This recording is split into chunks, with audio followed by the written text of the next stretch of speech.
조갑제 TV 시청자 여러분, 이번에는 관중이라는 사람에 대해서 말씀드리려고 하는데요. 갑자기 관중이 생각이 났습니다.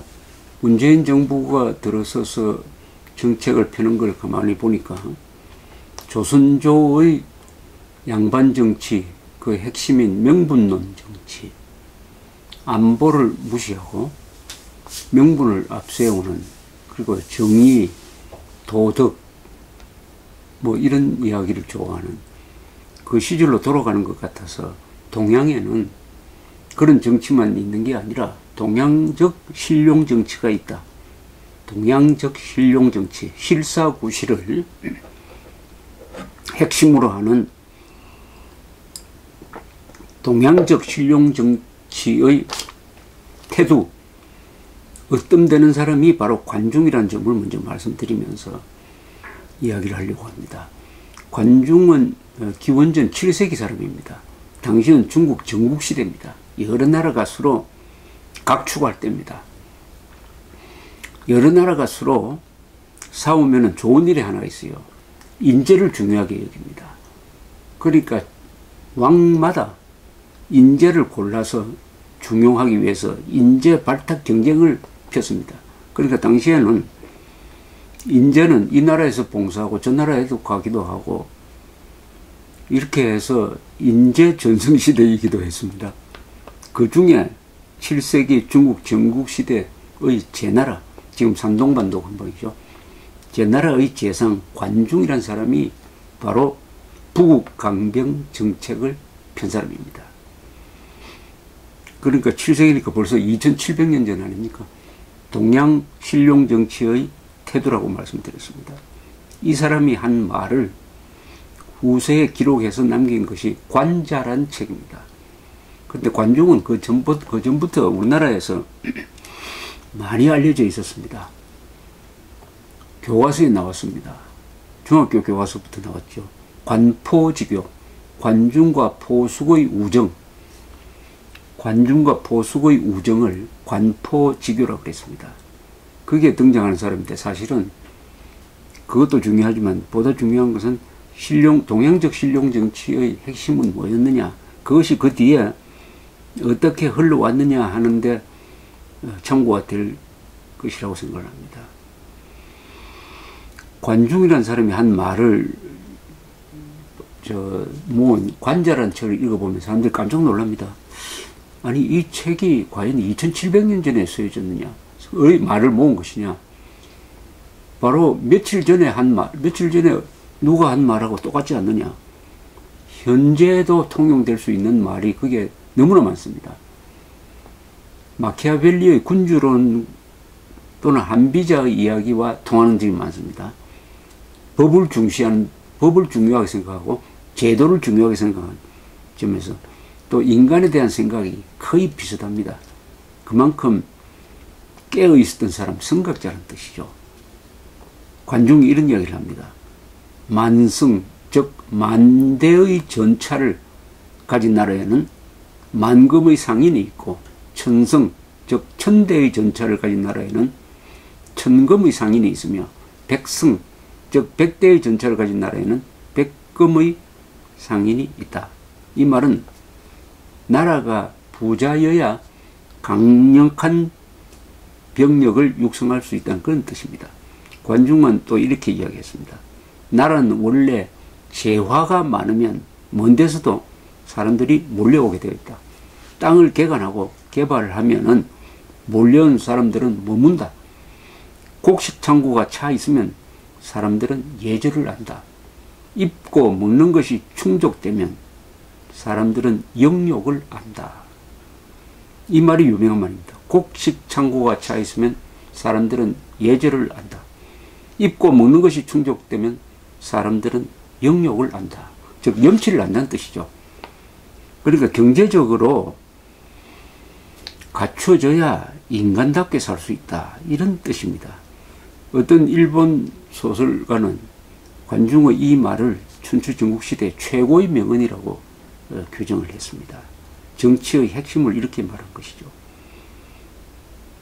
맹자도 비슷한 이야기를 했습니다. 맹자는 관중보다는 수백 년 뒤 사람입니다. 굉장히 유명한 말이 있죠. 항산이 있어야 항심이 있다. 이런 이야기입니다. 그 관계되는 문장을 읽어보면 이렇습니다. 명제의 이야기입니다.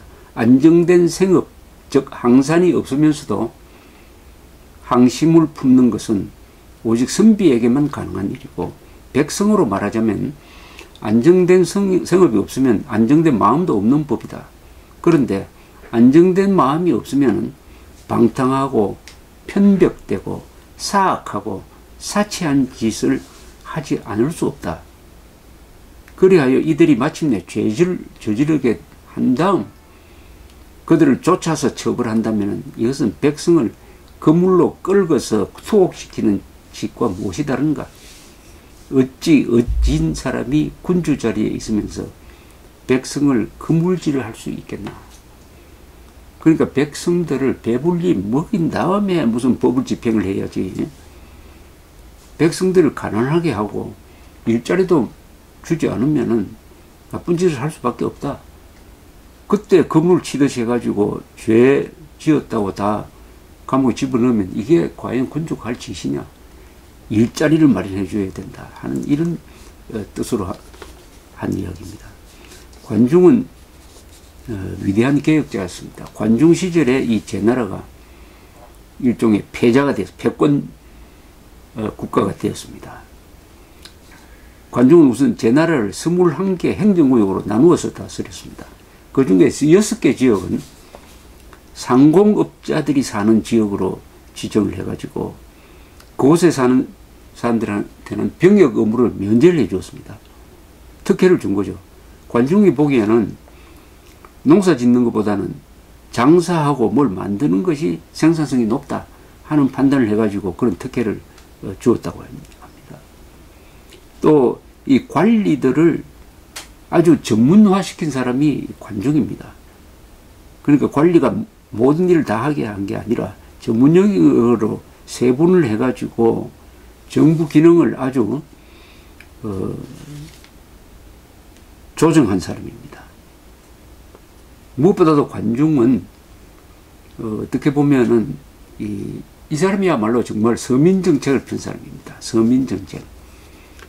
그는 인간을 미화하지도 않고 인간을 부정하지도 않았습니다.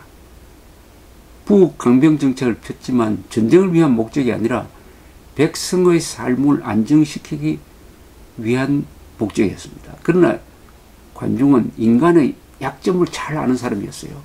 관자에 보면 이렇게 이야기를 합니다. 범인, 보통 사람이라는 뜻입니다. 범인, 보통 사람은 남에게서 혜택받기만을 기대한다. 그러므로 사랑은 미움의 시작이고 덕은 원망의 바탕이 된다. 그리고 사람한테 무조건 사랑, 덕을 베풀러서는 안 된다는 거예요. 받기만 하면은 사람이 고맙게 할 것이라고 생각하지만 결코 그렇지 않다는 겁니다. 그런 인간 심리를 잘 통찰한 관중은 법치를 덕치 위에 놓았습니다. 동양에서는 흔히 우리 덕치란 말을 좋아합니다. 덕으로 다스린다. 그러나 관중은 덕치보다는 법치가 더 중요하다고 본 사람입니다. 성군은 나라를 통치할 때 법에 의존할 뿐 양식에 의존하는 일이 없다. 근거 있는 개수에 의존할 뿐 막연한 이론에 얽매이는 법이 없다.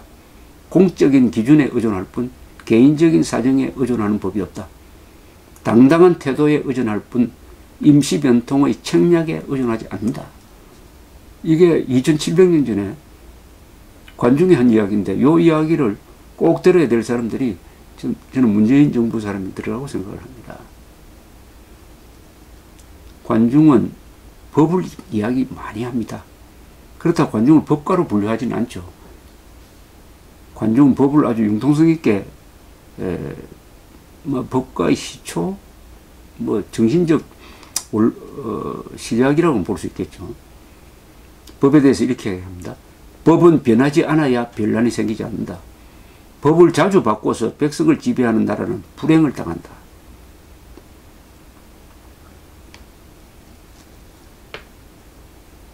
그러므로 군주는 지나치게 미워해서도 지나치게 사랑해서도 안 된다. 지나치게 사랑하면 실덕, 덕을 잃는다는 뜻입니다. 실덕이 되고 지나치게 미워하면 실위, 권위를 잃는다는 뜻입니다. 총명한 군주가 쥐고 있는 6가지 권한이 있다. 그것은 살리고 죽이고 부유하게 하고 가난하게 하고 귀하게 하고 천하게 하는 것이다. 군주가 처해 있는 자리가 4가지다. 문과 무, 위와 권위할 때 위자입니다. 위와 덕이다. 그럼에도 군주가 쥐고 있는 권한을 신하에게 넘겨주는 수가 있는데 이를 탈병이라고 한다. 군주가 처해 있어야 할 자리를 신하에게 넘겨주는 것을 실위라고 한다. 자기 자리를 잃는다는 뜻입니다. 이렇게 되면 군주의 명령은 먹히지 않는다. 군주는 군주다워야 한다 뜻이죠. 군주가 가지고 있는 권한이 막강한데 그것을 함부로 넘겨주서는 안 된다는 이야기입니다. 무엇보다도 관중의 이야기가 오늘날 한국의 현실에 맞겠다고 생각하는 부분은 인사와 이 전쟁에 관한 관중의 이야기입니다. 사람을 어떻게 평가하느냐, 이 정치인이 사람을 어떻게 평가하느냐 이렇게 이야기합니다. 한 사람을 놓고 그 사람이 좋아하는 것과 싫어하는 것을 살펴보면 그 사람의 장점과 단점도 알아낼 수 있다. 그 사람이 교제하는 상대를 알아보면 그 사람이 현명한 사람인지 못난 사람인지를 알 수가 있다. 어떤 사람과 사귀느냐를 보면 그 사람을 알 수 있다는 뜻입니다.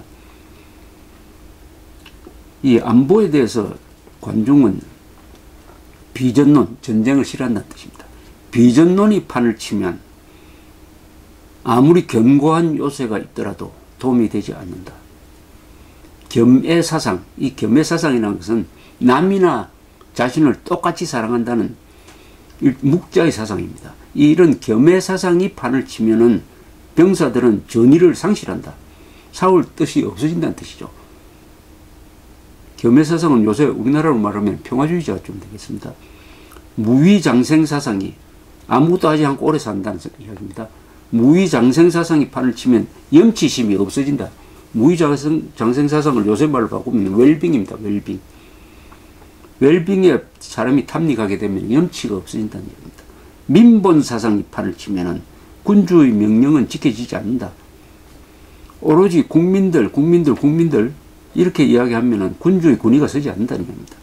다수결주의가 편을 치면은 현자와 우자의 구별이 없어진다. 현자는 현명한 사람과 어리석은 사람의 구별이 안 된다는 겁니다. 다수결주의가 판을 치면 이 민주주의 약점을 지금 이야기하고 있습니다. 배금, 돈을 좋아하는 거죠. 배금 사상이 판을 치면은 자규와 가문의 가치는 떨어진다. 정실 만능 사상이 판을 치면 법률은 재구시를 못한다. 아첨과 거짓이 판을 치면 강교한 인간이 득세한다. 여기서 우리가 눈여겨봐야 될 것은 전쟁을 하지 말자는 분위기가 판을 치면 아무리 견고한 요새가 있더라도 도움이 되지 않는다. 평화주의자가 판을 치면은 국민들은 싸울 의지를 상실한다. 지금 우리가 그런 모습 아닐까요? 여기에서 덧붙여가지고 관중은 위정자가 꼭 명심해야 할 국정 운영의 5가지 원리를 이렇게 제시합니다. 소지는 정치의 기본이다. 조정은 사회 질서의 중추다. 시황, 시장의 상황입니다. 시황은 물자의 수급 상황을 보여주는 기본이다. 화폐 가치는 경제 동태의 척도이다. 군비, 군사 장비입니다. 군비는 국력에 맞추어야 한다. 너무나 명확해서 뭐 하나 뺄고 더할 것이 없습니다. 그대로 2700년이 지난 지금 적용해도 될 것 같아요. 이런 관중의 제자들이 동양에 있었습니다. 이 관중의 이런 실사, 구시 정책, 법치 위주, 제도를 중요하게 생각하고 국민을 배불리 먹이면은 인간답게 살 수 있다. 그러니까 경제적 문제 해결을 통해서 인간의 문제를 해결하려고 하는 이런 접근 방식을 가진 사람들이 동양에 상당수가 있었습니다. 숫자로는 이런 사람들이 소수였죠. 일본의 명치유신을 주도한 세력이 그런 사람, 중국의 등소평, 싱가포르의 이광요, 한국의 박정희가 바로 성공한 동양적 실용정치가들입니다. 이들의 공통점을 한번 제가 이렇게 정리를 해보았습니다. 이 관중에서 박정희까지 이르는 이 동양적 실용정치인들의 이 공통점이 있습니다. 첫째, 부국 강병을 국가 목표로 했습니다. 두 번째, 이 목표를 달성함에 있어서는 대외적으로는 개방 정책을 썼고 대내적으로는 시장주의에 따른 경쟁과 자유를 촉진시켰습니다. 경쟁을 촉진시켰다 이거죠. 애국적 국가 엘리트 집단을 만들어 이들이 국민들을 위해서 정책을 펴도록 했습니다. 이 엘리트가 잘못하면 자기들끼리의 정치를 하게 됩니다. 바로 조선조의 과거시험 합격자가 그랬죠. 그러나 국가 엘리트 집단을 만들어가지고 이 사람들이 가난한 민중, 백성을 위해서 정책을 펴도록 한 점에서 이 동양적 실용주의자들이야말로 진정한 휴머니스트라고 볼 수가 있습니다. 넷째, 이들은 자주적이었으나 닫힌 자주가 아니라 열린 자주를 지향했습니다. 민족주의자라기보다는 국가주의자, 애국자들이었고 배타성이 강하지 않았던 점에서 이 사람들은 열린 자주, 개방적 자주를 통해서 폐쇄적인 것은 바로 자신감이 없다는 뜻이죠. 그런 사람들과 구별을 지었다 이런 겁니다.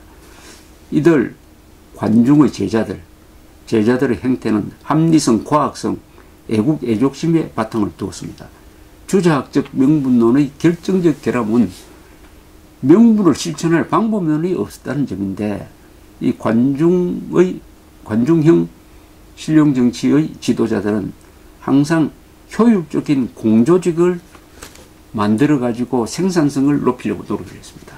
즉 제도를 만들고 법을 다짐함으로써 이게 실천할 수 있는 제도, 법치, 지도자를 양성했다는 것입니다. 제도를 만든 사람들입니다. 한마디로.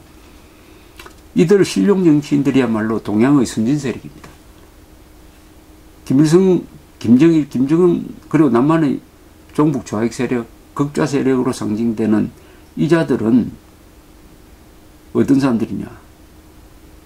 교조적 공산주의자들, 이 자들이야말로 명분론의 정치 전통을 이어받은 점에서 이 사람들이 수구 세력입니다. 수구 세력. 그러니까 동양에서는 명분론적 수구 세력과 이 실사구시적, 실용적 정치 세력이 공존하고 있었다. 어느 시대에는 어떤 사람들이 나타나고 어떤 시대에 어떤 사람이 나타났다. 이런 것인데 오늘날 대한민국의 남북한을 딱 보면은 북한에는 조선조의 후예들이라고 볼 수 있는 명분론에 집착한 그 명분 중에서도 제일 악질적인 공산주의의 본을 빼앗긴 김일성, 김정일, 김정은이 나라를 망쳤고 한국에서는 이승만, 박정희라는 위대한 자주인이면서도 그 태도가 당당하고 열려 있었고 무엇을 집행하면은 일이 이렇게 진행된다. 그러니까 그 중요한 맥락에서 국가가 개입을 해가지고 좋은 방향으로 이끄는 코치 역할을 해서 나라를 부국 강병으로 가져간다는 이런 훈련된 생각을 가졌던 관중의 후예인 이승만, 박정희가 있었다. 남북한에. 그것이 오늘 남북한의 차이로 나타났다. 이렇게 정리할 수가 있겠습니다. 문재인 대통령이 꼭 읽어야 될 책 중 하나가 관자가 아닌가 이렇게 생각이 들어서 말씀드렸습니다. 감사합니다.